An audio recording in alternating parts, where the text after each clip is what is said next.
ಸ್ಮಶಾನದಲ್ಲಿ ಹೆಣಗಳು ಡೀಲ್ ಆಗುತ್ತವೆ, ಹೂತಿಟ್ಟ ಶವಗಳು ಸೇಲ್ ಆಗುತ್ತವೆ. ಹಾಡ ಹಗಲೇ ಚೋರರ ಕಮಾಲ್ ಎಂತಹವರನ್ನು ಬೆಚ್ಚಿ ಬೀಳಿಸುತ್ತೆ. ಸಮಾಧಿಗಳು ಕಳ್ಳತನವಾಗುತ್ತವಾ ಅನ್ನೋ ಅನುಮಾನ ನಿಮಗೆ ಕಾಡ್ತಾ ಇದ್ರೆ ನಮ್ಮ ಉತ್ತರ ಎಸ್. ಇದು ಸುವರ್ಣ ನ್ಯೂಸ್ ರಹಸ್ಯ ಕಾರ್ಯಾಚರಣೆ.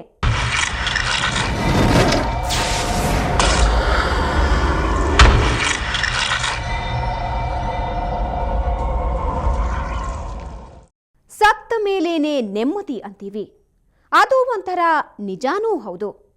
ಆದರೆ ಸಮಾಧಿಯಲ್ಲಿರೋ ಹೆಣಗಳು ಕೂಡ ಸೇಫ್ ಅಲ್ಲ. ಹೆಣಗಳನ್ನ ಕದಿಯೋರು ಮಾರೋರೂ ಇದ್ದಾರೆ. ಸಮಾಧಿಗಳನ್ನ ಅಗೆದು ತೆಗೆದು ಹೂತಿಟ್ಟ ಶವಗಳನ್ನ ಮಾರ್ತಾ ಇರೋ ಖದೀಮರ ಬಗ್ಗೆ ನಮ್ಮ ಟೀಮ್ ಕಾರ್ಯಾಚರಣೆಗೆ ಇಳಿದಾಗ ಇದು ಪತ್ತೆಯಾಗಿದೆ. ಬೆಂಗಳೂರಿನ ಕೆಲವು ಸ್ಮಶಾನಗಳಲ್ಲಿ ಹಾಡ ಹಗಲೇ ಸಮಾಧಿ ಕಳ್ಳತನ ನಡೀತಾ ಇದೆ. ಸ್ಮಶಾನ ಕಾಯುವವರ ಜೊತೆ ಕೆಲವು ದುಷ್ಟ ಜನರು ಸೇರಿಕೊಂಡು ಗೋರಿ ಒಳಗಿರುವ ಮೂಳೆಗಳನ್ನು ಮಾರಾಟ ಮಾಡ್ತಿದ್ದಾರೆ. ಅಂಥದ್ದೊಂದು ಮಾಹಿತಿಯ ಬೆನ್ನಹತ್ತಿದ ಸುವರ್ಣ ತಂಡ ರಹಸ್ಯ ಕಾರ್ಯಾಚರಣೆ ಮೂಲಕ ಅಂಥ ಖದೀಮರನ್ನ ಬಲೆಗೆ ಕೆಡಕೊಂಡಿದೆ. ಅದನ್ನು ನಾವು ತೋರಿಸ್ತೀವಿ ನೋಡಿ.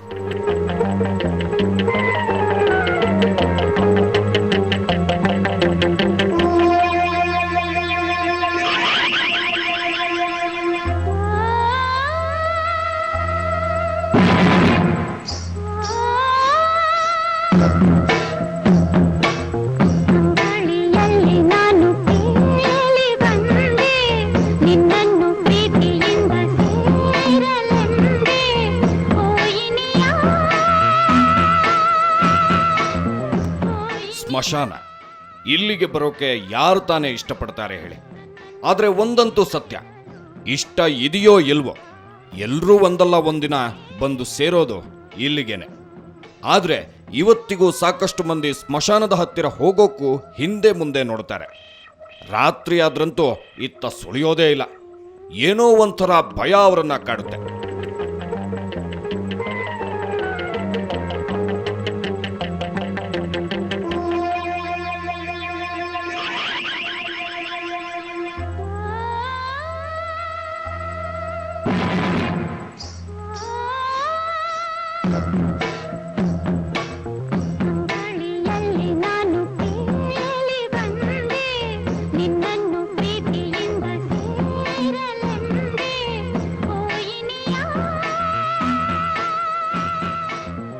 ಇನ್ನು ಸಂಪ್ರದಾಯಕ್ಕೆ ಸವಾಲು ಹಾಕುವ ಬುದ್ಧಿಜೀವಿಗಳು ದಿಟ್ಟ ಮನಸ್ಸಿನಿಂದ ಸ್ಮಶಾನಕ್ಕೆ ಬಂದು ಹೋಗಬಹುದು.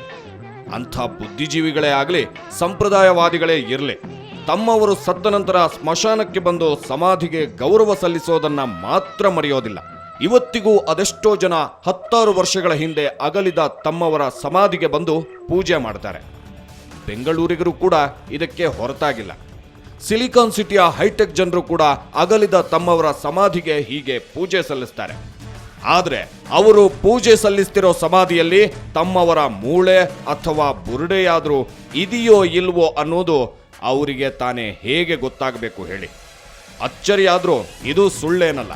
ಹೀಗೆ ಸಮಾಧಿಯೊಳಗಿನ ಮೂಳೆ ಹಾಗೂ ಬುರುಡೆಗಳು ಬೆಂಗಳೂರಿನ ಸ್ಮಶಾನಗಳಲ್ಲಿ ಸದ್ದಿಲ್ಲದೆ ಮಾಯವಾಗುತ್ತಿವೆ. ಆದರೆ ಸ್ಮಶಾನ ಕಾಯೋ ಸಿಬ್ಬಂದಿನೇ ಸಮಾಧಿಯನ್ನ ಅಗೆದು ಮೂಳೆ ಹಾಗೂ ಬುರುಡೆಯನ್ನ ಹಾಡ ಹಗಲೇ ರಾಜಾರೋಷವಾಗಿ ಮಾರಾಟ ಮಾಡುತ್ತಿದ್ದಾರೆ. ಈ ಕರ್ಮಕಾಂಡದ ಬಗ್ಗೆ ಸುವರ್ಣ ನ್ಯೂಸ್ ತಂಡಕ್ಕೆ ಮಾಹಿತಿ ದೊರಕಿತ್ತು. ಅದನ್ನ ಬಯಲು ಮಾಡೋಕೆ ಅಂತಾನೆ ನಮ್ಮ ತಂಡ ಸಜ್ಜಾಗಿತ್ತು. ಇದಕ್ಕೆ ಆಯ್ಕೆ ಮಾಡಿಕೊಂಡಿದ್ದು ಬೆಂಗಳೂರಿನ ಆರ್ಟಿ ನಗರ ವ್ಯಾಪ್ತಿಯಲ್ಲಿರೋ ರಹಮತ್ ನಗರದ ಹಿಂದೂ ರುದ್ರಭೂಮಿಯನ್ನ.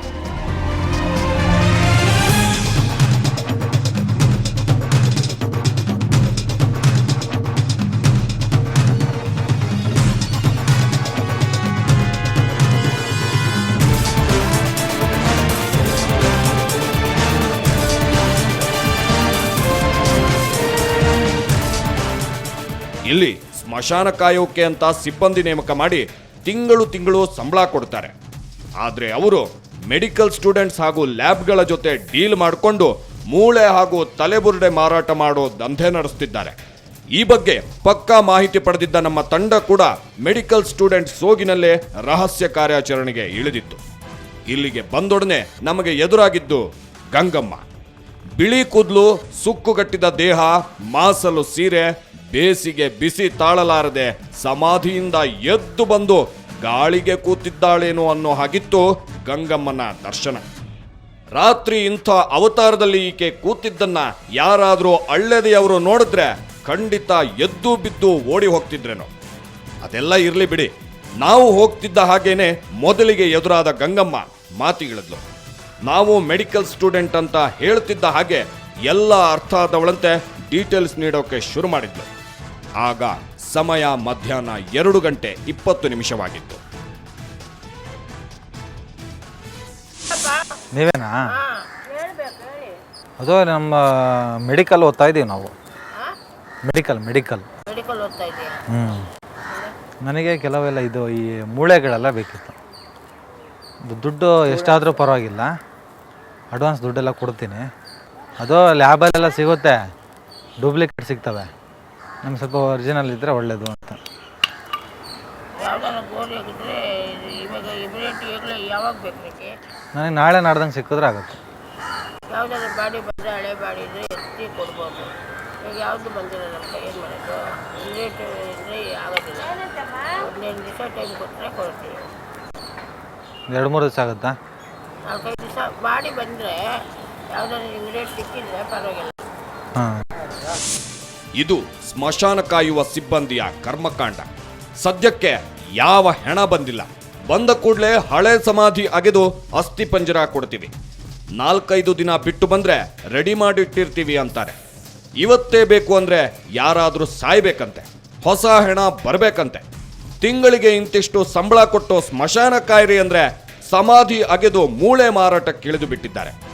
ಇಷ್ಟೊತ್ತಿಗೆ ಇಲ್ಲಿ ಮೂಳೆ ಮತ್ತು ಬುರುಡೆ ಸಿಕ್ಕೇ ಸಿಗುತ್ತೆ ಅನ್ನೋದು ನಮಗೂ ಖಾತ್ರಿಯಾಗಿ ಹೋಗಿತ್ತು.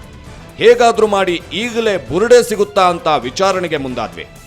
ಆಗ ಮತ್ತಷ್ಟು ಭಯಾನಕ ಸತ್ಯ ಹೊರಬಿತ್ತು. ಹಾಗಾದ್ರೆ ಈ ದಂಧೆಯಲ್ಲಿ ಕೇವಲ ಸ್ಮಶಾನ ಕಾಯೋರಷ್ಟೇ ಇದ್ದಾರಾ?